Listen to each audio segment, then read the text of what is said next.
Hey guys, आज का ये पार्ट बेसिकली एक्रेलिक पेंटिंग की डेमो होने वाली है। ओके, तो ये वीडियो दो पार्ट में आएगा। पहला पार्ट हम स्केचिंग और वैल्यू की स्टडी पर जानेंगे। ओके, और नेक्स्ट पार्ट में हम कलरिंग के ऊपर डिस्कस करेंगे। तो अभी हम कलरिंग पर अभी हम मेनली स्केचिंग और ड्राइंग पर ही फोकस करेंगे। यहाँ पर आप मेरा पैलेट देख सकते हो। स्केचिंग के लिए मैंने पहले एक ड्राइंग रफ करके रखी है अपनी स्केचबुक या कॉपी पर, और पैलेट में मैंने सिर्फ एक कलर लिया है, बर्न्ट सियाना। ओके, और मैंने एक जेल मीडियम यूज़ कर रहा हूँ। एक्रिलिक के साथ जेल मीडियम अच्छा रहता है। ओके, तो फर्स्ट ऑफ ऑल मैं एक रफ लाइंस खींचूंगा अपने अपने पेंट से। हाँ, पहले हम सिर्फ एक्रिलिक या पेंटिंग में जब हम आते हैं, वाटर कलर पेंटिंग की बात नहीं कर रहा, ऑयल और एक्रिलिक पेंटिंग में हम जब आते हैं तो पहले हम बेसिकली एक कलर से ही अपने स्केचिंग और वैल्यूज की स्टडी को एनहांस करते हैं। क्यों? ये एक ट्रेडिशनल टेक्निक है और एक क्लासिकल टेक्निक भी है पेंटिंग करने का, कि पहले अपनी पेंटिंग को सिर्फ एक सिंगल वैल्यू में डिवाइड कर लेना, ताकि लाइट एंड शेडो के बारे में आपको बहुत नॉलेज हो। लाइट एंड शेडो के बारे में आपको सही नॉलेज आ जाए। ओके, आप उसके बाद आप कलरिंग पर जा सकते हो। तो यहाँ पर आप देख सकोगे कि मैं बेसिकली कलरिंग मैं बेसिकली उस एक बर्न्ट सियाना से ही पूरी पूरी जो ड्राइंग है उसको फिलअप करूंगा, और वैल्यूज जो एकदम डार्केस्ट वैल्यू है एक कॉन्ट्रास्ट में डिवाइड कर दूंगा। मैं सिंपल करके समझाता हूँ कि एकदम एक्सट्रीम डार्क को मैं कलर करूंगा और लाइट पार्ट्स को मैं छोड़ दूंगा। इससे मुझे वैल्यू देखने में बहुत आसानी होगी अपनी पेंटिंग में। ओके, और उसके बाद मैं कलरिंग पर इजीली जा सकूंगा। और एक बात कि पेंटिंग के टाइम पर अपने ब्रश को हम कुछ अलग तरीके से नहीं पकड़ते कि ब्रश को तो ऐसे यूज़ करना चाहिए, ब्रश को तो वैसे यूज़ करना चाहिए। पेंटिंग और ड्राइंग का एक सिंपल रूल होता है, मैं आपको बताता हूँ। वो रूल है कि जब आप पेंसिल से ड्राइंग कर रहे हो तो पेंसिल को ब्रश की तरह पकड़ना होता है, और जब ब्रश से आप पेंट कर रहे होते हो तो ब्रश को पेंसिल की तरह पकड़ के, या सोचो कि आप हाथ में एक पेंसिल लिए हो। ओके, एक पेंसिल को हाथ में लिए हो, उस तरीके से एक ब्रश को पकड़ के हम अपनी पेंटिंग या फर्स्ट लेयर को शुरू करते हैं। ओके, इससे बहुत आसानी होती है ब्रश को मूव करने में, कंट्रोल करने में। ओवरऑल आपकी पेंटिंग के ऊपर आपकी एक कंट्रोल बनी रहती है।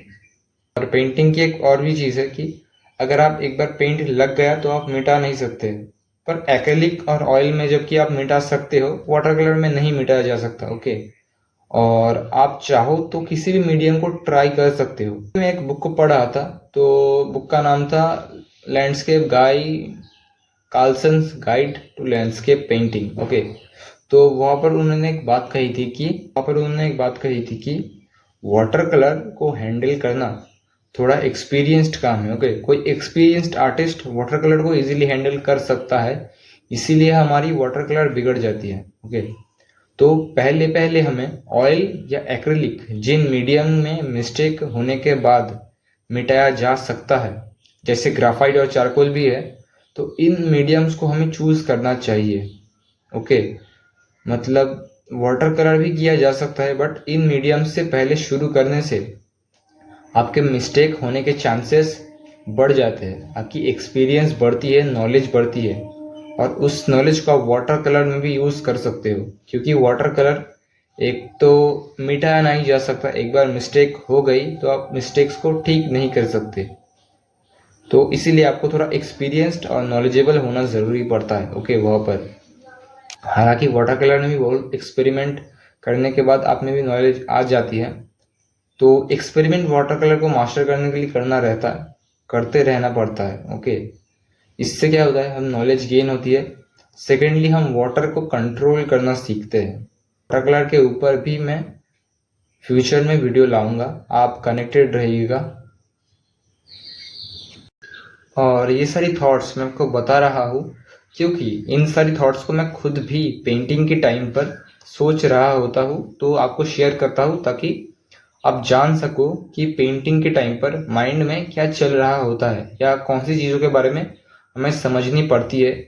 तो बेसिकली हमें फंडामेंटल्स और प्रिंसिपल्स के बारे में ही समझना पड़ता है। ओके, जैसे पहले इस पेंटिंग को करते वक्त फर्स्ट ऑफ ऑल मैंने सिर्फ लाइंस देखी। आप देख सकते हो कि मैंने एक बेसिक लाइंस में इनको डिवाइड कर दिया था और उसके बाद मैं सिर्फ डार्केस्ट वैल्यूज पर जा रहा था, जैसे अभी भी कर रहा हूँ कि सिर्फ लाइट एंड शेडो को दो वैल्यूज में डिफाइड करना, डिफ्रेंशिएट करना, एक लाइटेस्ट वैल्यू और एक डार्केस्ट वैल्यू, इनको मैं डिवाइड कर रहा हूँ। ओके, और इस अप्रोच से अपने पेंटिंग को शुरू करने से आपको एक स्ट्रॉन्ग स्टार्ट मिल जाती है। आपका फाउंडेशन लेवल बहुत स्ट्रॉन्ग हो जाता है।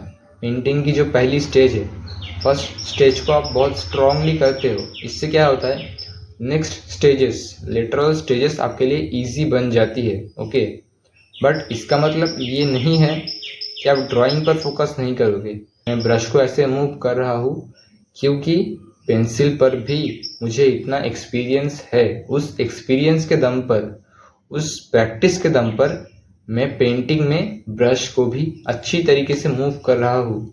तो आपके लिए भी इम्पॉर्टेंट है कि अपनी पेंटिंग को इम्प्रूव करने के लिए भी आपको डेली बेसिस पर ड्राइंग की प्रैक्टिस करनी चाहिए।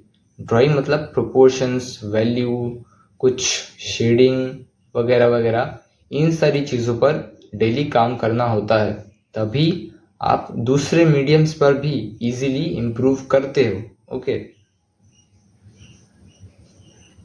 अगर आप मास्टर आर्टिस्टों को भी देखोगे तो वो भी डेली बेसिस पर अपनी इन्हीं सारी चीज़ों पर काम करते हैं, जो फाउंडेशनल लेवल है, जो पेंसिल मीडियम की फाउंडेशनल लेवल है।